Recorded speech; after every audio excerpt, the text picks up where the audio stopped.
우리 인생은 상대적 가치인 돈의 힘, 권력의 힘, 외모의 힘, 자랑의 힘들에 집중하는 인생이 아니라 영원한 가치, 본질의 가치, 절대적 가치에 집중하는 인생이 되어야 한다고 하는 것입니다.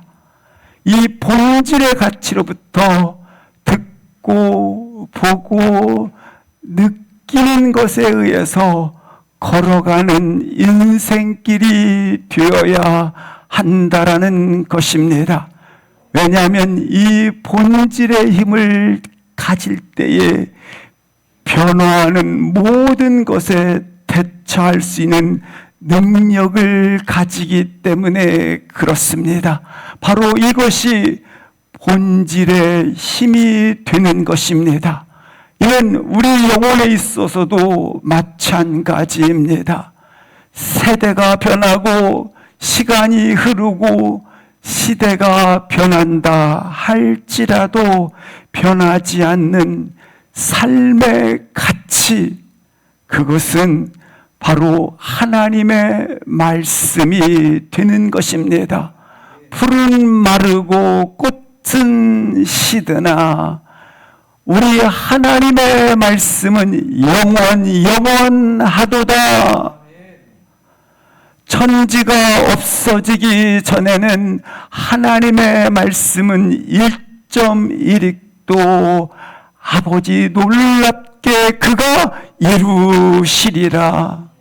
이 변하지 않는 진리를 소유하셨다면, 변하지 않는 진리를 발견하셨다면 나의 인생을 변하지 않는 진리에 아름답게 두시기를 주의 이름으로 축복합니다. 오늘 본문에 나와 있는 노아는 그의 전 인생을 변하지 않는 본질의 힘, 영원한 가치의 전부를 걸었던 인생이었다고 하는 것입니다. 그는 120년 동안 수많은 사람들의 조롱과 비난의 자리에 있을 때도, 그리고 아무도 그를 이해하지 못하는 고난의 때에도 그가 변할 수 없는 영원한 가치, 하나님 말씀에 그가 전 인생을 향하게 하고 동시에 모든 것을 걸었다고 하는 것입니다. 그 말씀의 영원함을 그가 두었기 때문에 그는 새 시대에 물려는 하나님의 사람으로 쓰임을 받게 된 것입니다. 그렇다면 노아는 어느 때에 이와 같은 일을 감당을 했는가? 5절, 6절 말씀을 보시겠습니다. 노아 때는 죄악이 세상에 가득했다고 말씀을 하고 있습니다. 죄가 범람한 것입니다. 성경은 그 당시 사람들의 마음을 이렇게 기록하고 있습니다. 생각하는 모든 것이, 생각하는 모든 계획이 악할 뿐이 없더라. 항상 그들은 연약했기 때문에 넘어지는 것이 아니라 죄의 문턱에 항상 서 있었다고 하는 것입니다. 죄의 시스템에 그들이 항상 놓여져 있었다. 그래서 죄로 굳어져 가는 것을 볼 수 있는 것입니다.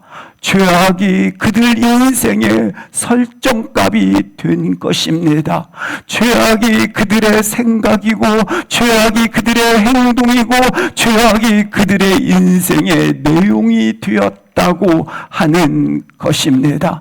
하나님께서 그들의 악한 생각과 계획을 보시고 6절 말씀을 보시겠습니다. 우리 하나님께서는 어떻게 하셨습니까? 땅에 그와 같은 지음받은 사람들의 그와 같은 모습을 보시고 모든 것을 한탄하사 마음에 큰 후회할 만큼의 아픔을 가지셨더라. 7절 말씀을 보시겠습니다. 그래서 이르시되 선언하셨다라는 것입니다. 뭘 선언하신 건가? 그가 지었던 모든 세계를, 모든 지면을, 그가 모든 피조물들을, 창조물들을 지면에서 쓸어버리기로, 그렇게 심판을 선언하기로 그가 이르시되 선언을 하였다라고 하는 것입니다. 아버지의 견딜 수 없는 고통이었다라는 것입니다. 그러나 이와 같은 때에 한 사람이 등장을 합니다. 8절 말씀을 보시면 이렇게 기록하고 있습니다. 창조한 사람 가운데 노아가 있었더라. 노아의 삶을 강조하고 있는 표시입니다. 그러나 노아는 노아의 삶을 강조하는 것이죠. 성경은 분명하게 강조해서 기록하고 있는 내용이 있는데, 노아는 여호와께 은혜를 입었더라.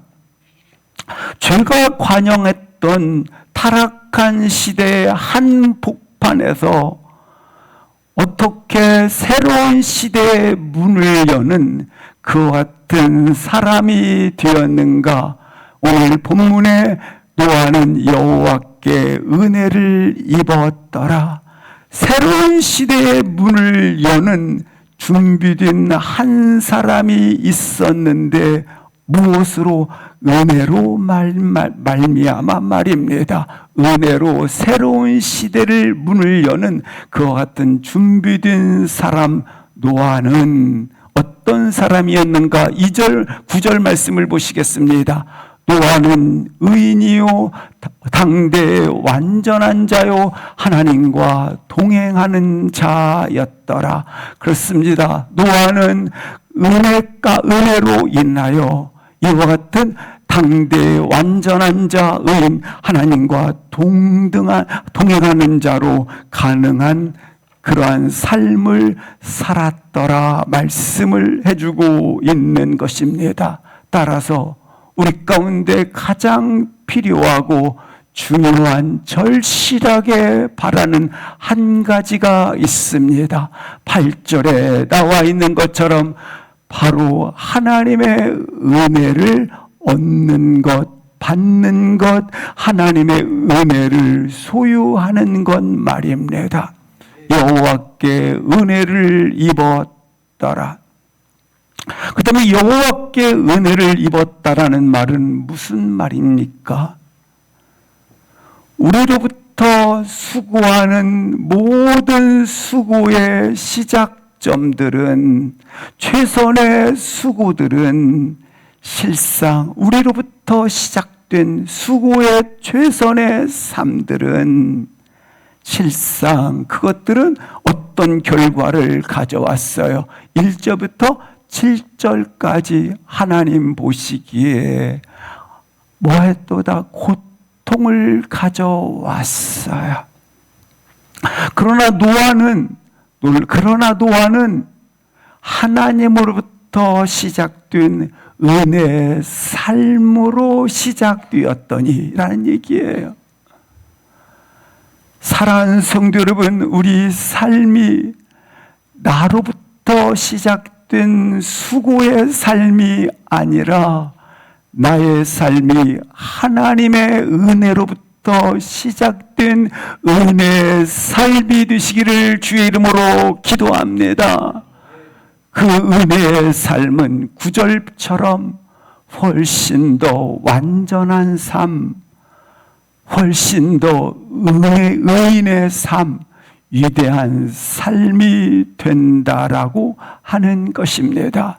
따라서 최선의 삶을 뛰어넘는 은혜에 기반을 둔 삶을 사시라는 것입니다.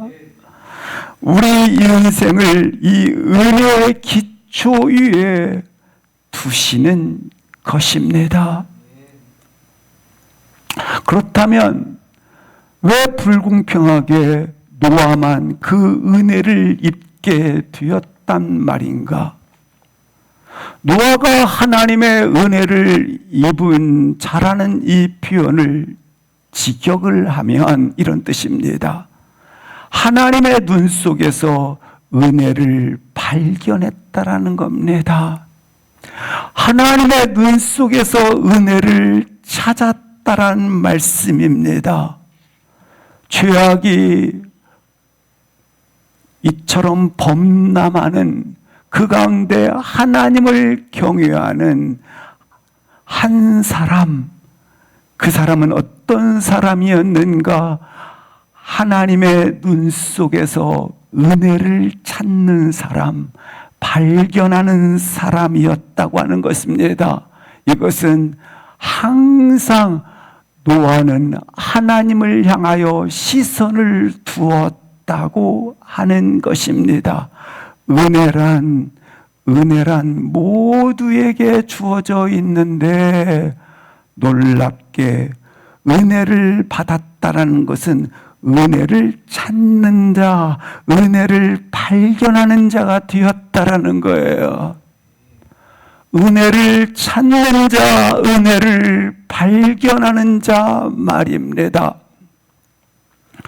그 은혜의 주권자는 하나님이십니다. 그 주권을 하나님께서 베풀어 주셨는데, 그러나 그 은혜를 찾고 발견하는 자는 나의 몫이라고 하는 거, 우리의 몫이라는 거예요.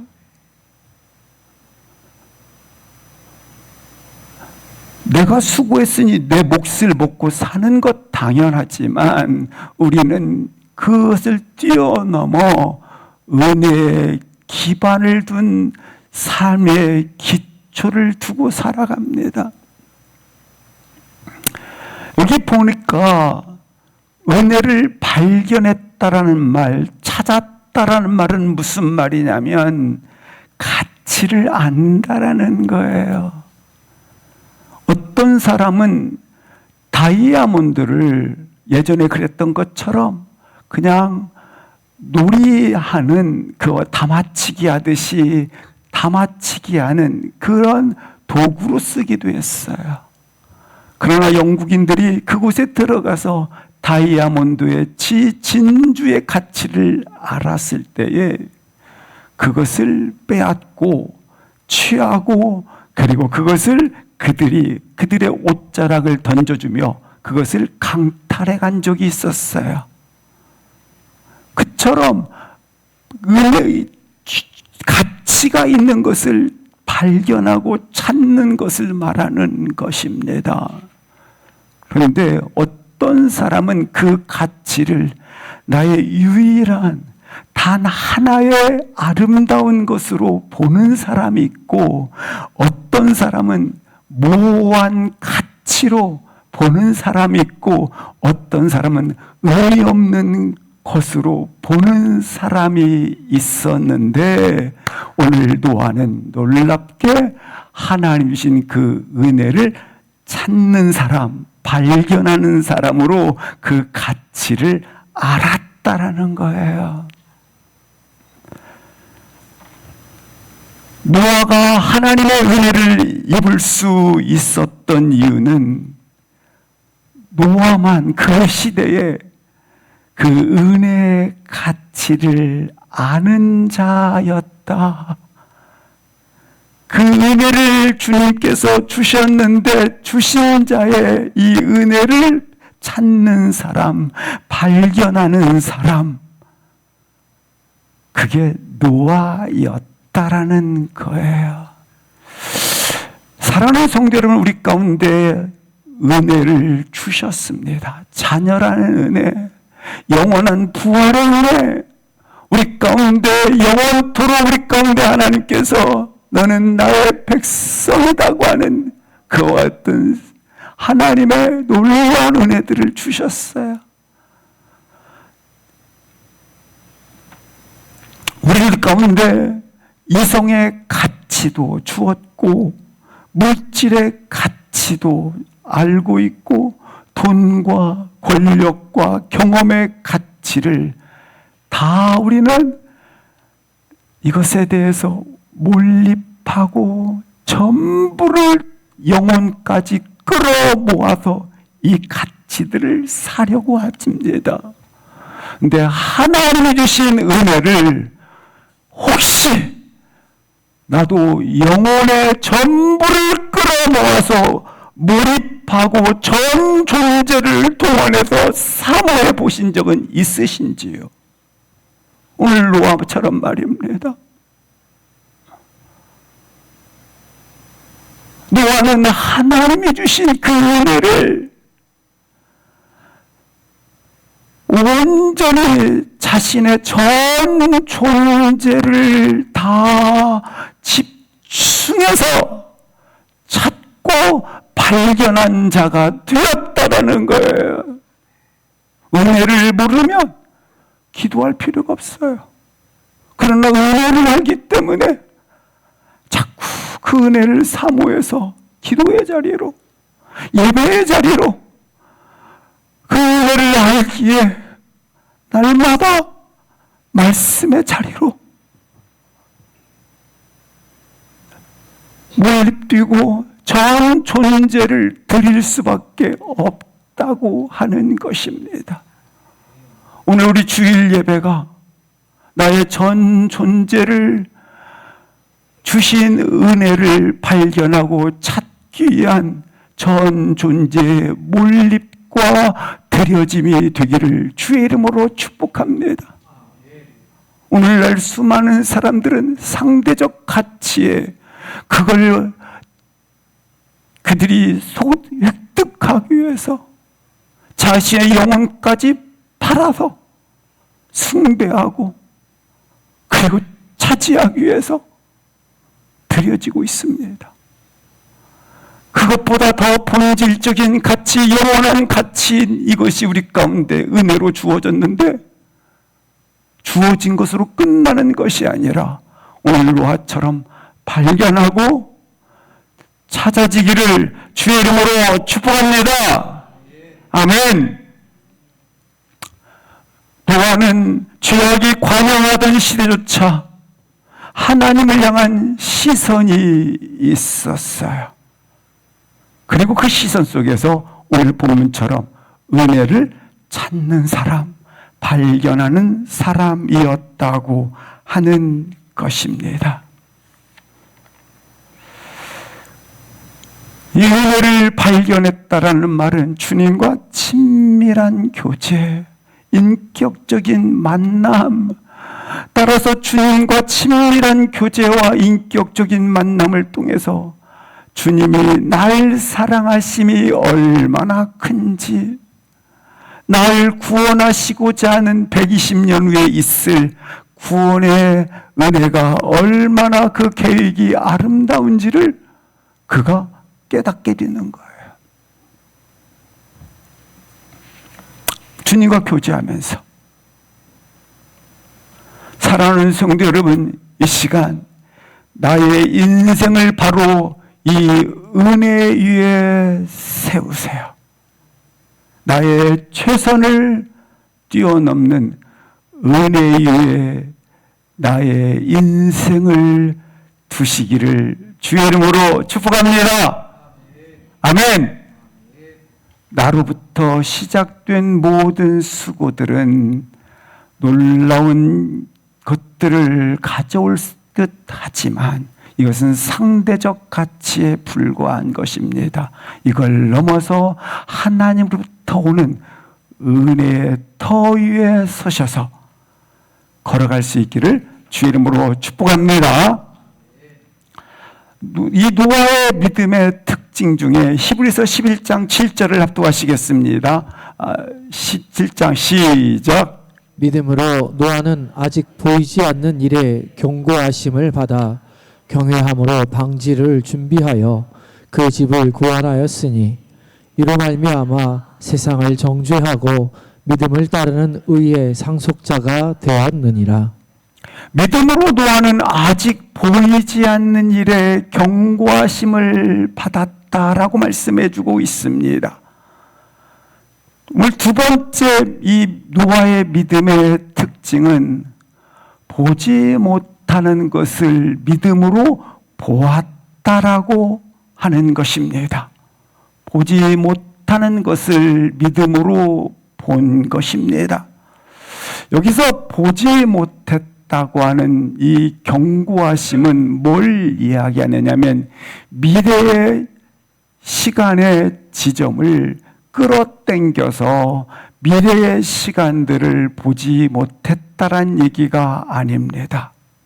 여기서 나오는 노아 시대는 아직 비가 지면에 내리기 전이었기 때문에 인간이 살기에는 가장 적합한 온화한 기후, 가장 좋은 환경을 유지하고 있었던 때입니다. 왜냐하면 이 모든 지면을 궁창으로 둘러싸여져 있어서 이 빛이 바로 쬐는 자외선이 없었기 때문에 질병의 부분들이 쬐이지 않았기 때문에 감싸고 있었기 때문에 인간의 수명이 우리 창세기 본문 5장 이하에 보면 969세, 900세, 800세 수명을 이렇게 소개해 주고 있습니다. 따라서 이 노아 당시에는 단지 비가 내리지 않았기 때문에 비 대신에 지면에서부터 안개가 올라와 온 지면을 적시던 때입니다. 안개가 올라와서 온 지면이 적셔지는 때였던 거예요. 그래서 가장 좋은 환경을 유지하고 있었을 때라는 것입니다.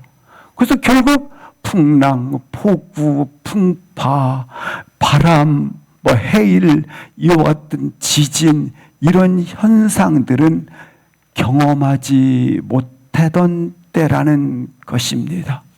비를 본 적이 없는데 어떻게 홍수가 일어나는 경험을 할 수 있겠습니까? 게다가 배를 본 적이 없는데 오늘 그 배를 만들라고 말씀을 하고 있지 않습니까? 따라서 어떻게 보이지 않던 때를 보이는 일로 믿었는가? 믿음으로 아직 보지 아니하던 것을 뭐 했다라는 거예요? 경고하심을 받아 경외함으로 방주를 준비해서 그 집을 뭐 했도다? 구원하였다. 보세요. 노아는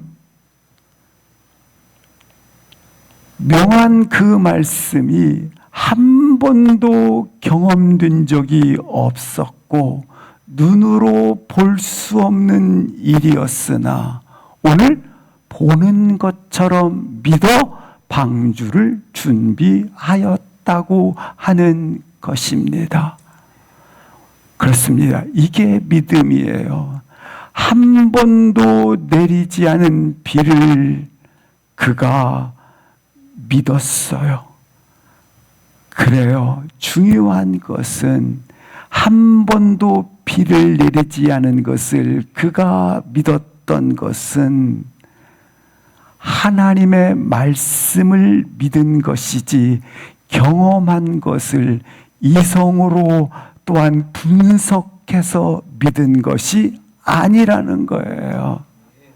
따라서 과거에 한 번도 경험하지 아니했기 때문에 경험한 것이기 때문에 믿는 것이 아니라 반드시 하나님이 말씀하신 바처럼 믿을 수 있기를 주의 이름으로 기도합니다. 우리의 믿음이 그와 같아요. 오늘 본문에 미래상이 지금 이야기가 되고 있지 않습니까? 보이지 않는 일, 미래상을 이야기를 하고 있지 않습니까? 나의 미래상은 이처럼 과거의 경험에 의존하지 마시고 하나님 말씀에 전적으로 붙잡혀 있기를 축복합니다. 믿음의 사람들의 미래상을 보십시오.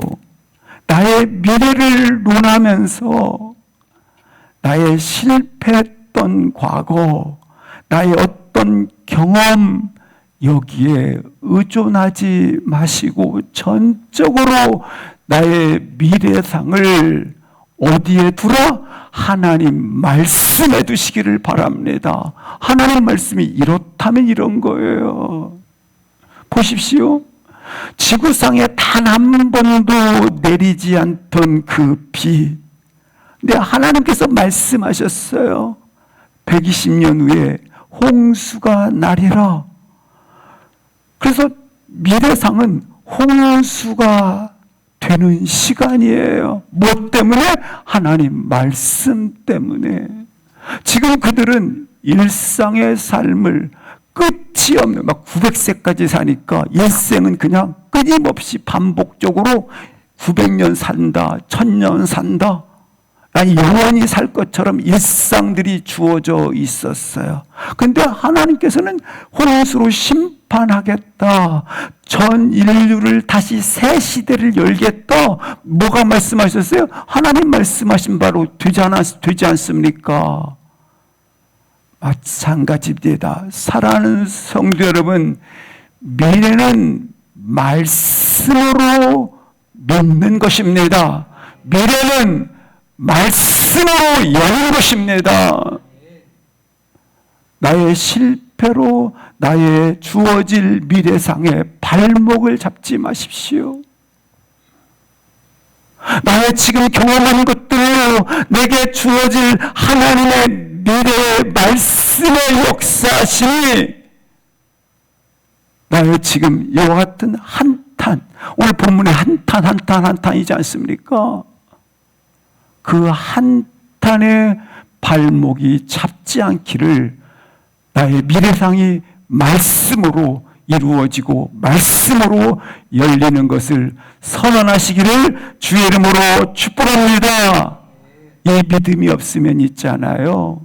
어떻게 120년 동안 산 꼭대기에 그와 같이 햇빛이 맑은 하늘 아래서 인류의 대격변이 있는 그와 같은 홍수의 사건을 대비해서 방주를 만들 수 있겠습니까?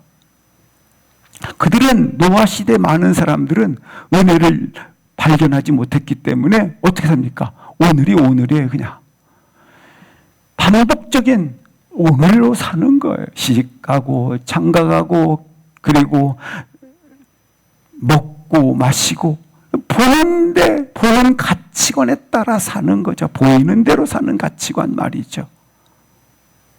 그러나 노아는 하나님의 은혜로 발견하고 그 가치를 하나님의 은혜로 찾아서 이 가치의 전부를 걸어가는 삶을 살았다고 하는 것입니다. 이 믿음이 우리 가운데 놀랍게 고백되어지고 일어나기를 기도합니다. 그런데 잘 보십시오. 내가 믿음으로 아멘 했어요. 믿음으로 아멘을 할 때 나의 믿음은 완전한가? 그리고 나의 믿음은 흔들림도 의심도 그리고 두려움도 없는 아멘인가? 많은 분들은 아멘하면 의심도 두려움도 그리고 갈등도 그리고 아멘하고 나면 이것이 흔들림도 없어야 된다고 생각을 합니다. 그러나 이것은 믿음에 있어서 참 믿음에 있어서 큰 오류를 가져옵니다. 성경은 그렇게 말씀하고 있지 않아요. 오늘 본문을 보십시오. 노아가 120년 동안 방주를 지을 때 한 번도 의심이 없었을까요? 노아가 결코 낙심한 적이 없었을까요? 불안과 의심과 고독이 없었을까요? 수없이, 아니 하루에 눈 뜨면 그날 아침에 의심, 그날 아침에 갈등, 아멘 했는데, 지금 아멘 했는데 눈 뜨고 나면 다시 의심하고 다시 두려움, 흔들림에 있어요. 근데 많은 분들이 생각하기에 내가 아멘하고 믿음으로 선포하면 완전하고 그 일이 이루어진 것처럼 생각을 할 수 있다고 하는 거예요. 이것은 참 믿음에서 멀어지게 하는 오류의 생산점이 돼버려요. 그렇다면 살아있는 믿음은 종종 우리 가운데 이처럼 두려움으로 위협을 가하고 의심으로 흔들림으로 위협을 가한단 말입니다. 우리 살아있는 믿음 속에 말입니다. 불안과 두려움이 영혼을 흔들 때마다, 그러나 우리는 어떻게 합니까? 재빠르게 주님 앞에 나아가 주여 붙들어 주시옵소서, 영혼의 반복적인 주님 앞에 서지 않겠습니까? 그래서 점점 믿음에서 믿음으로 이르게 하는 영혼의 성장을 가져온다고 하는 것입니다. 노아가 하나님을 경외함으로 말미암아 방주를 120년 동안 지을 수 있었던 것은 불안과 두려움과 의심과 흔들림이 없어서가 아니라 날마다 하나님께서 주님의 말씀을 누구에게? 노아에게 보내주심으로 말미암아 보내주신 이 말씀을 그가 소유했기 때문에, 찾았기 때문에, 발견했기 때문에 오늘 하루를 다시 견디고 버티고 세움을 가지며 걸어갔다라는 데 있는 거예요. 이 불안이 몰려올 때, 이 두려움이, 이 의심이 우리 가운데 찾아올 때 매일매일 찾아오는 주의 음성, 말씀을 소유하였기 때문에 우리 하나님께서는 우리에게 믿음을 요구할 때 한치의 오차도 없는 의심 없는 믿음을 요구하는 것이 아니라 우리 가운데 매일매일 동행하시고 함께 하시는 말씀이 내게 찾아왔을 때 그 말씀을 소유한 자로, 발견한 자로, 찾은 자로 아멘하며 화답하며 걸어가는 인생을 찾으신다고 하는 것이에요. 하나님께서 노아에게 방주를 지으라 말씀을 할 때, 방주를 만들라 하실 때 그것으로 노아와 하와가 끝이 아니에요. 노아가 마음속에 방주를 지으면서 잘한 건가? 하나님의 주신 길을 가는 건가? 꼭 이렇게 방주를 지어야만 하는 것인가? 의심과 흔들림이 일어나게 돼요. 그러자 하나님께서는 음성을 들려주셔요. 방주를 잣나무로 지을지니라. 그리고 방들을 많이 내서 지을지어다. 음성을 들려줘요. 잘 가고 있구나. 내가 지금 아버지의 말씀을 따라가고 있구나. 그러다가 다시 지금 내가 미쳤지. 사람들의 조소와 비난과 비아냥과 아무도 내가 지금 걸어가는 길을 이해해 주지도 않는 고난의 시간을 보내고 있어. 내가 잘 가고 있어? 미쳤네. 이런 생각이 올라오는데 주님은 다시 말씀해 주세요. 그런 흔들림이 올 때 하늘부터 음성이 들려요. 방주에 방들을 많이 만들라. 그리고 안팎에 역청을 만들고 방주의 길이는 300규빗, 넓이는 50규빗, 높이는 30규빗으로 그것을 만들지어다. 이처럼 불안과 두려움과 의심과 이것으로 인하여 생긴 의심으로 생긴 믿음의 빈틈들을 뭐가 와서 지금 채우고 있어요? 하나님의 음성, 말씀이 들어와서 채움을 통해서 하루하루를 날마다를 그 믿음으로 걸어가는 거예요. 그렇게 해서 한 번은 망치질도 하고 한 번은 거기에 톱질도 하고,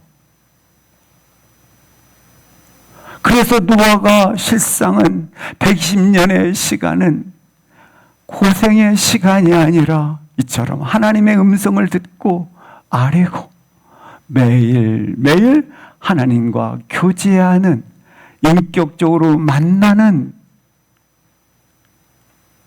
사귐의 시간이 되었던 시간이 되는 거예요. 우리가 인생길을 그렇게 가는 거예요.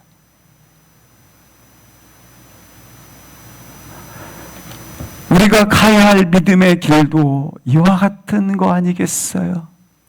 보지 못하는 것을 믿는 믿음이 어떻게 가능해요? 보지 못한 것, 경험하지 못한 걸 어떻게 믿을 수가 있어요? 어떻게 그것이 가능한가? 그렇습니다. 그 답은 매일매일 이처럼 아뢰고 듣고 믿음의 틈에 간그 있을 때마다 말씀을 소유함으로 말미암아 일어나고, 우리 마음의 의심과 불안과 두려움과 낙심을 이것들이 올 때마다 그 힘으로 이겨나가고 제 평생을 하루같이 그렇게 지켜가시기를 주의 이름으로 축복합니다. 그게 우리 일생이요. 우리 일생은 그래서 고난의 시간이 아니라 교제의 시간, 평생. 위대한 믿음은 이런 시간들이 축적되어서 우리 모든 분들이 위대한 믿음의 상속자가 되시기를 주의 이름으로 기도합니다. 이것이 믿음의 사귐, 믿음의 교제라고 하는 것입니다. 이제 방주를 노아가 믿음으로 짓기를 시작을 했어요.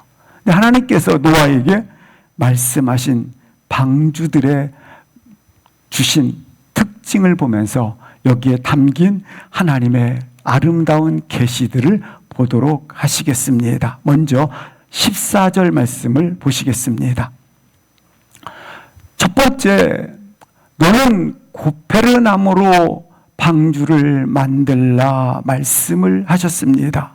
방주의 재료를 고페르나무로, 여기는 오늘날 이 나무가 정확하게 어떤 나무인지는 학자들의 의견 분분합니다. 그러나 대체로 잣나무로 특정을 짓고 있습니다. 잣나무로 재료를 지정을 하셨습니다.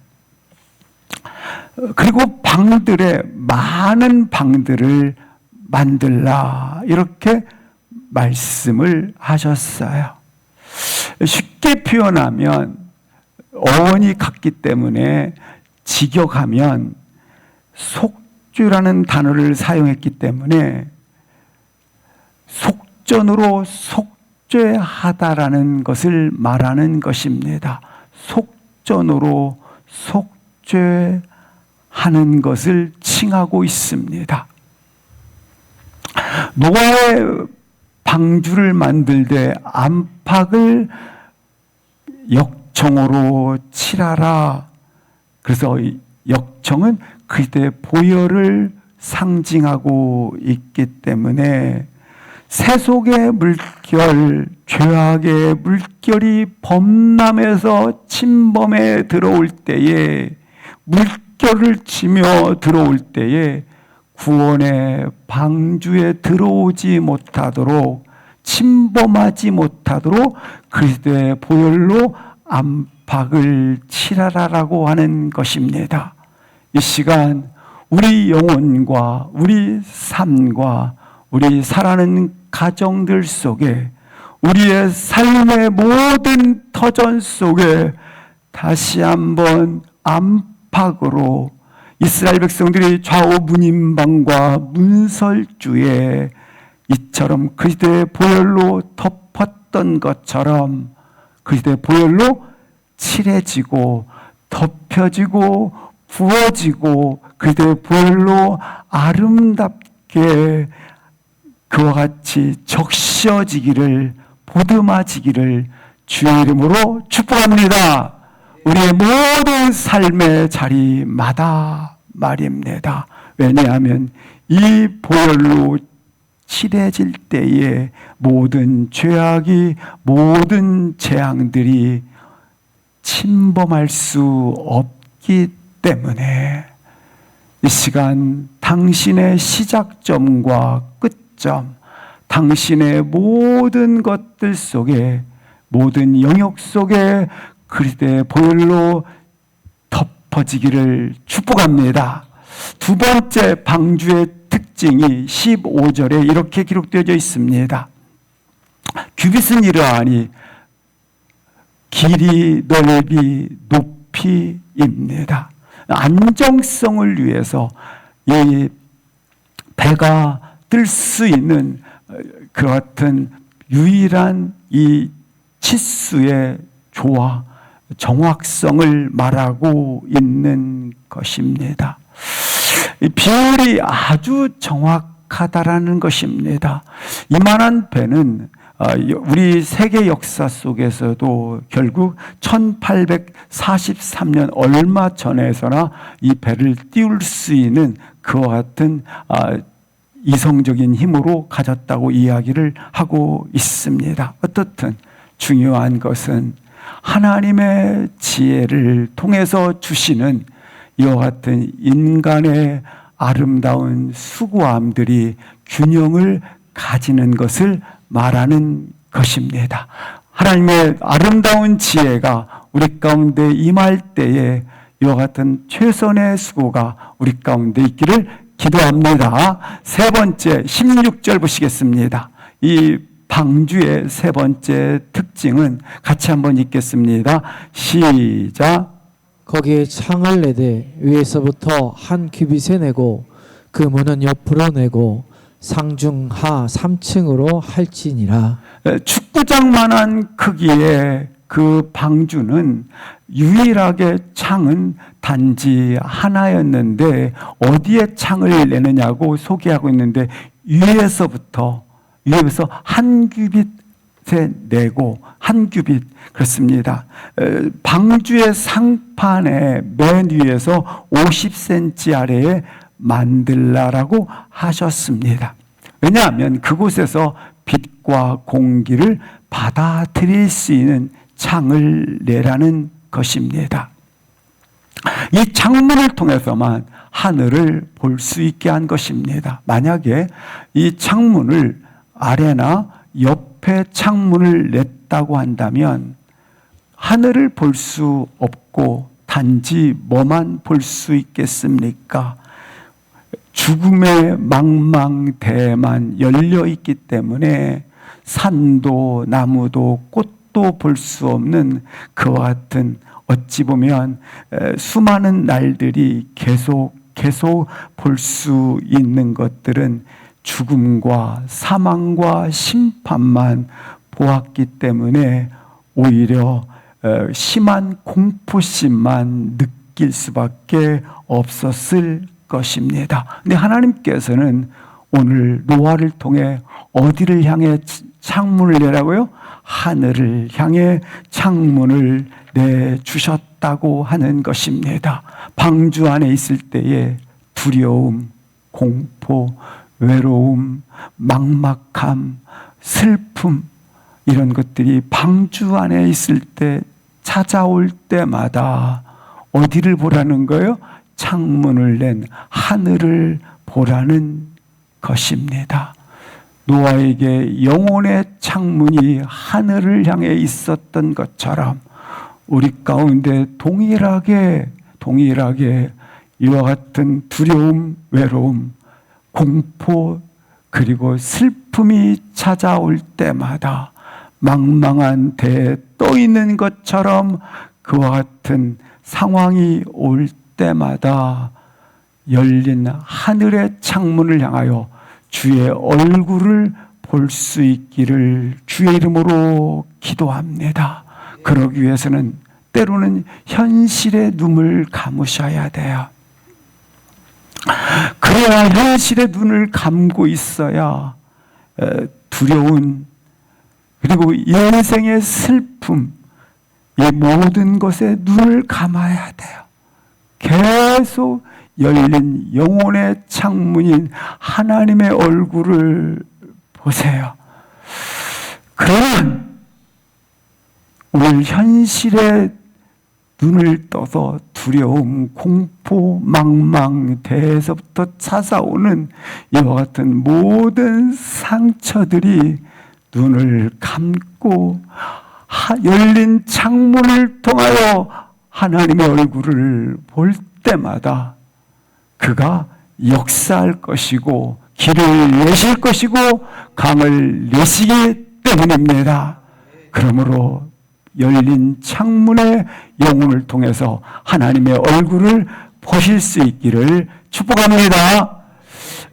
네 번째로 보시면 되겠습니다. 이 배에 있어야 될 그 속도를 결정하는 젓는 노가 있고 그리고 방향을 결정하는 방주의 키가 없다고 하는 것입니다. 노와 키가 없어요. 그러니까 속도를 결정하는 젓는 노, 방향을 결정하는 방주의 키가 없다라는 데 방주의 특징이 있습니다. 왜입니까? 이 방주는 하나님의 주권 아래에 있다라고 하는 거예요. 우리가 담고 있는 이 방주의 주권은 누구시다? 하나님이십니다. 속도와 방향을 주관하시는 분은 누구시다? 하나님이시다. 어디로 가야 하는지 방향, 얼마나 빨리 가야 하는지 이 모든 속도의 결정은 하나님께서 하십니다. 때로는 방주에 타고 있으면 방향도 속도도 없을 때가 있어요. 그냥 단지 물결 따라 떠 있는 시간이 있을 것입니다. 이처럼 보일 때가 있어요. 이게 전부인 거죠. 그냥 떠 있는 거 말이죠. 젓는 노도 없고 방향도 없으니까. 우리는 분명히 항상 강조하는 전심전력, 전심질주를 이야기합니다. 아닙니다. 이때도 떠 있다고 하는 것은 전심 순종을 말하는 거예요. 우리 영혼에 대해서 다시 한번 전심 순종의 자리에 서 계셔야 해요. 때로는 인생의 흐름 속에서 자신의 힘을 완전히 빼는 무력감의 시간처럼 보이는 이 순종 말입니다. 근데 걱정하지 마세요. 우리 하나님께서는 이 시간, 캄캄한 시간을 보내는 것 같지만 기록된 말씀은 점점 물이 마르고 방주는 하나님께서 정하신 곳, 새로운 제단에 쌓아질 곳에 이 방주를 이르게 하셨다고 말씀하고 있습니다. 이 방주는 이르러서 쌓아진 제단 그곳에서 하나님의 이름을 부르더라라고 말씀을 하고 있습니다. 반드시 하나님께서 우리로 하여금 향파에 배 띄워 안전한 항구에 반드시 그가 이르게 하십니다. 이게 바로 영광의 시작이요 우리의 완전한 가장 삶의 시작을 말하는 것입니다. 사랑하는 성도 여러분, 가장 완전한 시작, 그리고 완전한 시대의 시작, 완전한 당신의 생의 시작을 하나님께 올려놓으시기를 주의 이름으로 기도합니다. 할렐루야. 마지막으로 방주의 완성은 어떻게 이루어집니까? 19절 20절 말씀을 보시겠습니다. 거기 보면 방주의 완성은 동물들의 명단이 기록되어져 있는데 이 동물들이 탑승하는 내용이 기록되어져 있습니다. 암수 한 쌍씩 방주로 이끌어들여요. 20절 말씀을 보시겠습니다. 새도 땅도 종류대로 각각 여기 동식물들의 약 2,500종류가 어떻게 방주 안으로 들어갔는가 이끌려 들어갔다고 말씀을 해주고 있습니다. 이 22절 끝부분에 보면 성경은 어떻게 기록하고 있느냐면 하나님께서 명하신 대로 다 순종하였더라. 명하신 대로 암수 한 쌍씩 노아가 찾으러 가서 노아가 그것들을 찾으러 가서 방주 안으로 밀어넣은 것이 아니라 노아에게 이 모든 것들이 이끌려 나와서 순차적으로 명하여 방주 안으로 들어갔더라.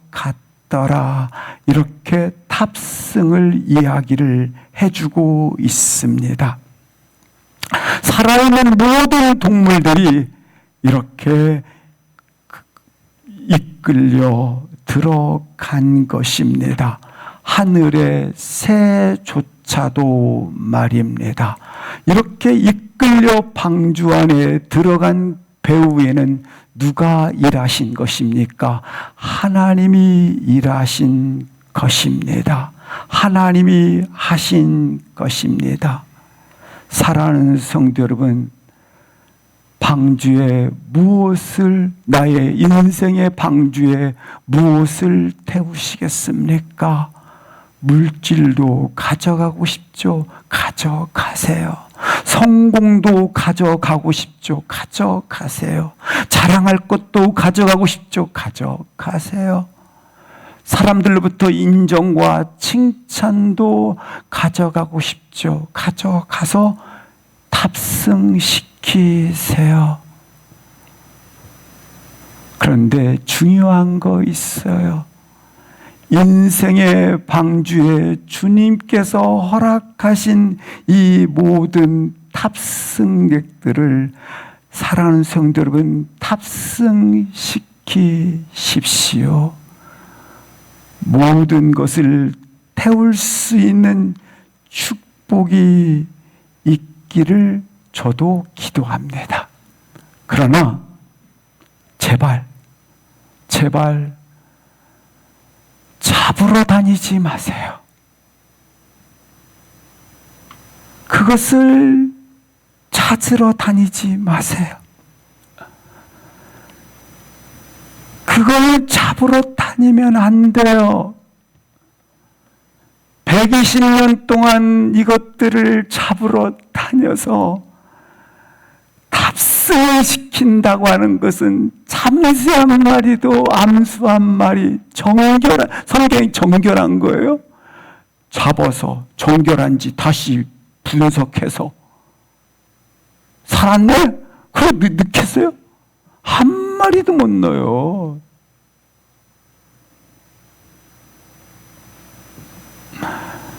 이 모든 것은 우리가 쫓아가고 찾아가는 것이 아니라, 이걸 붙잡기 위해서 따라가는 것이 아니라 하나님께서 탑승할 수 있는 것들을 붙여주셔야 하는 것처럼 오늘 이걸 찾고 쫓고 따라가지 마시고 오직 하나님 말씀 따라가세요.